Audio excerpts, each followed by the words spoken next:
Alors c'est pour cela. C'est pour Nayangowana. C'est pour cela. Nayangowana. Manaseka. Les enfants de Aseka. Ils en ont parti Salami. Il y a un parti qui est créé. Parti Salami. Le parti qui est créé. Ils sont les partis chrétiens. C'est un parti des chrétiens. Pour le redressement socio-économique du Congo. Cheval de bataille Nabiso. Notre cheval de bataille. Que personne ne touche à l'économie du pays. Tout celui qui a vendu la société doit être jugé. Quelqu'un qui a fait ses propres ports et l'a tué ceux de l'État doit être jugé.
C'est pour cela. C'est pour Nayangowana. C'est pour cela. Nayangowana. Manaseka. Les enfants de Aseka. Ils en ont parti Salami. Il y a un parti qui est créé. Parti Salami. Le parti qui est créé. Ils sont les partis chrétiens. C'est un parti des chrétiens. Pour le redressement socio-économique du Congo. Cheval de bataille Nabiso. Notre cheval de bataille. Que personne ne touche à l'économie du pays. Tout celui qui a vendu la société doit être jugé. Quelqu'un qui a fait ses propres ports et l'a tué ceux de l'État doit être jugé. Il faut parlementaire. Nous devons faire sortir les parlementaires.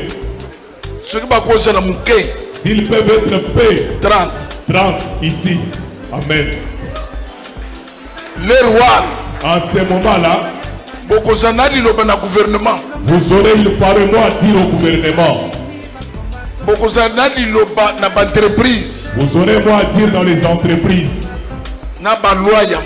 Et les lois du pays. Après, Sima, je vous dirai Papa Somola Bimité. Maman Terre n'est pas Papa Somola Bimité. Papa Terre n'est pas sorti. Oh, il a commis sentir capable. C'est lui qui va se sentir capable. Viens mettre la candidature. Caution, la caution, ce n'est pas toi qui vas payer. On va te donner la caution. Toi, tu ne vas rien donner. Le parti va t'aider. Amen, mon père. Dites amen. Amen, mon père. Les hommes éternels, que ce soit les femmes, que ce soit les hommes, levez-vous. Lève-toi.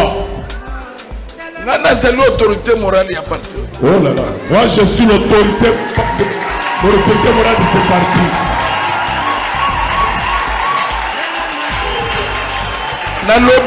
Autorité morale et à parti. J'ai dit que je suis autorité morale de ce parti. Oui.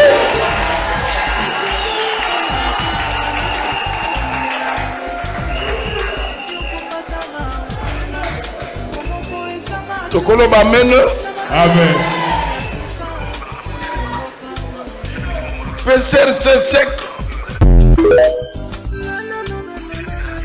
ce pasteur-là, je ne sais pas quel genre de pasteur il est, parce qu'on le voit tout le temps dans les médias, tous les jours, il est devenu aujourd'hui. Je ne sais pas s'il est candidat à un poste politique ou pas, mais je pense qu'il fait la honte de ce qu'on appelle les religions. Moi, je le connais personnellement.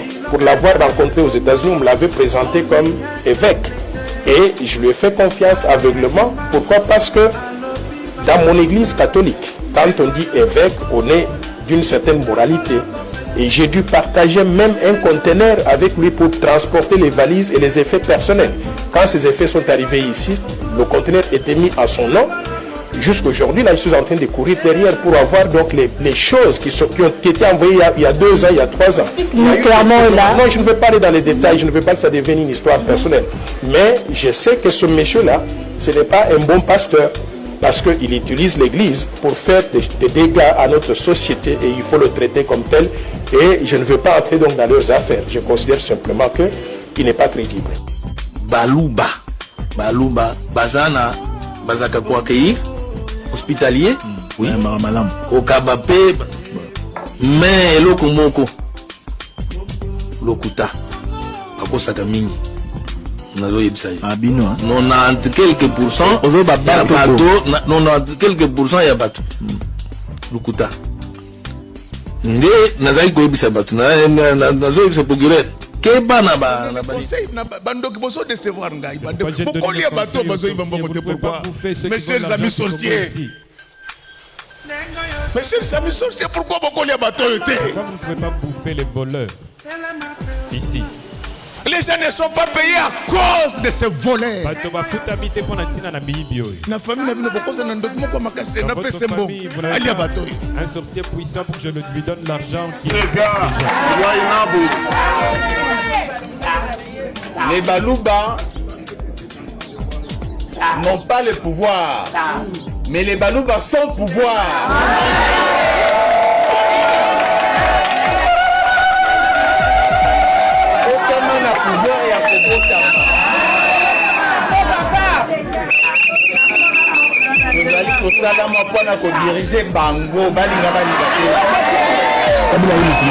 Pardon? Kabila mutumwa mama lui mutumwa. Lelo Kabila komi malamu pana ongefa. Abomea na wana. Na yo mtu eka. Kwa tuni abomea na wana hapo Kabila ya beke masasa kufi. Na yo FC. Na sasa Kabila. Na labisa ni mama tuzake muziki de pouvoir. Kabila la president. Na yo mbona Kabila te. Totika politique ya nous avons besoin qu'ils aient Mobutu. Politique politique. Kabila a période il a fait ce qu'il pourrait faire. Mon corps va aller là. Qui c'est mon corps? Mon corps va me dire bien. Si on a fait la Kabila, le corps va finir Kabila dans le livre. Mais quand le match est déjà le pouvoir, avant il ne peut pas avoir pouvoir d'ailleurs. Maman il va donner nos gens mon corps va mal. Et ce qui est pour Mukuna. Eza alobisa Kabila ayebake Kabila kolobaka na yete pour la nini parce que il veut soutenir non parce qu'il ne mesure pas son poids il n'a pas le niveau de Kabila. Mukuna c'est un grand pasteur parmi les grands pasteurs en la biso. Votre pasteur votre pasteur notre pasteur on n'a priera pas na yete na lobi parmi les pasteurs ya mboka c'est un grand parmi c'est un grand pasteur. Là, ça n'engage que vous. Donc vous ignorez ça. Ça n'engage que vous, pas moi. Moi, j'ai dit, je prends Mukuna comme un citoyen congolais qui s'acharne à un ancien chef de l'État. Alors, Kabila n'a pas bénéficié de sympathie et pas Mukuna. Mais Mukuna bénéficiait de cette sympathie venant de Kabila et sa femme. Nous connaissons cette histoire bien. Il y a des vidéos même ici. Alors, Kabila Koubandano Ndenge Nini Abanda pour répondre à Mukuna. Alors, Mukuna, il faut y aller que Kabila Zana Bato Bakoki.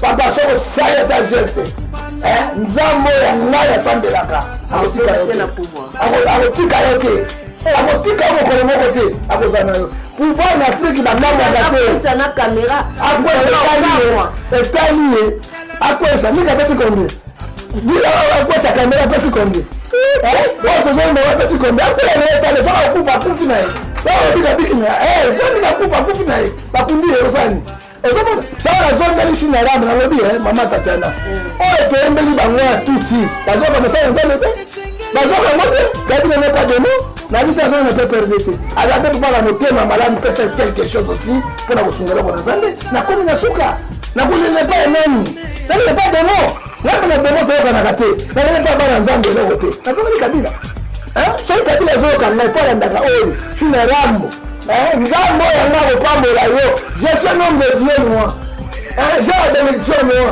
maman nani bese mabena peut nimba na peut nimba ça sunge so la rede ata ça sunge so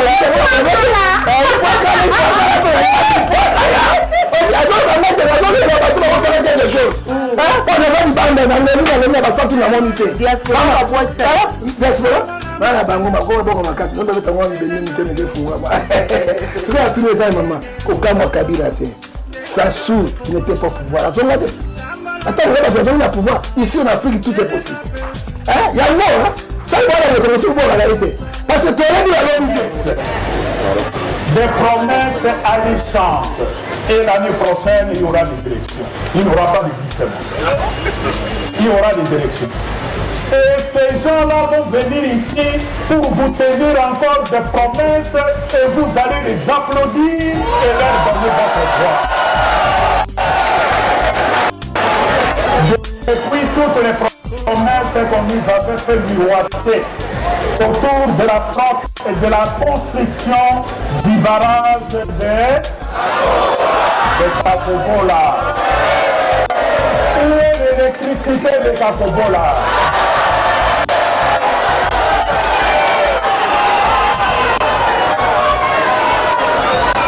Et demain, à la prochaine élection, ils reviendront avec des projets pour dire, voilà, nous voulons terminer le projet. Vous êtes un peuple respectable et on doit vous respecter. On ne doit pas vous tenir des discours farfelus, des discours insipides et le lendemain, votre misère continue.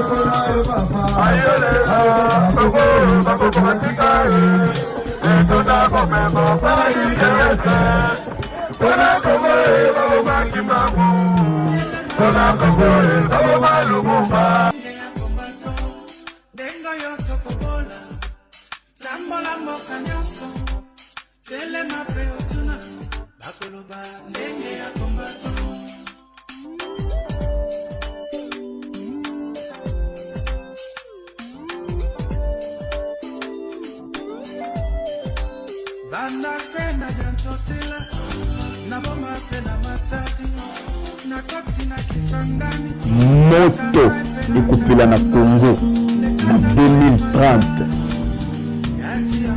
Na 2030 Papa Kabila Kabange Joseph akozonga na pouvoir. Na 2023 oyo tozali kino tokoma na 2030 Papa Félix Antoine Tshisekedi Tshilombo kaka yenda kozala président. Papa Jean-Pierre Bemba Gombo oyo lelo azali ministre ya défense azali wana kaka te mpona makambo ya este ya sécurité mboka, mais parmi ba mission principale azali wana mpona kosécuriser pouvoir ya Papa Félix Antoine Tshisekedi. Makambo nazoloba na bino soki euti na makanisi na ngai to soki nayokaki yango epai ya bato to soki motu ngai ayebisaki ngai, tika nzambe akela likolo mpe se ajuge ngai na libota na ngai. Et pour finir, Papa Félix Antoine Tshisekedi eza na berreur mibale kosalama une façon kaka salami ekokomisa eti 2030 te mpe mandane ekokatana na katikati na koloba ngo awa na publiki te. Maman Olive Lembe Kabila, il y a des choses il faut que ça là. Tant que beaucoup ça l'a ngoté, monte kopila na mboko. moto yango na koloba mon espace public te kimia na nzambe ezala na biso qui vivra verra nanya yebi oyo koya na 2030 yango na yebisi bino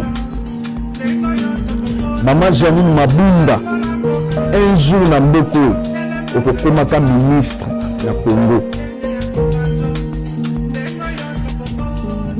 pona d'opposant ya mboka na biso tant que bokoyeba te erreur oyo kosalama to il faut salama côté ya papa Félix Antoine Tshisekedi po alonga ti 2030 bozali na avenir te ya kozwa pouvoir na mboko papa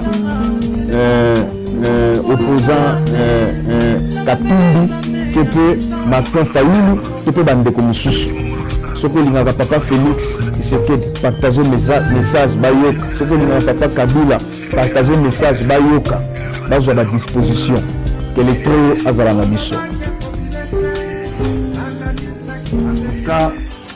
nalembi en tout cas papa Kabila ne kosenga o pardon peut-être tosala yo mabe yango olobaka te papa depuis oloba na 2019 dernier discours no toka voir na 2019 papa 5 ans yango ozoloba te papa lisumi balimbisaka te soki likambo eza entre bakongo tobongisa papa tokata bonjour na yo bonjour peuple congolais ekozala nini papa papa Caro beti biso eleki niveau tobenga na kombo nini po orépondre biso tobengi yo Kabila Kara tobengi yo Shinarambo Kara tobengi yo Shikata Kara tobenga na kombo nini po répondre biso Kabichou Kabilov papa isumi balimbisaka te papa limbisa biso tobongisa loba te loba moko papa toyoka yo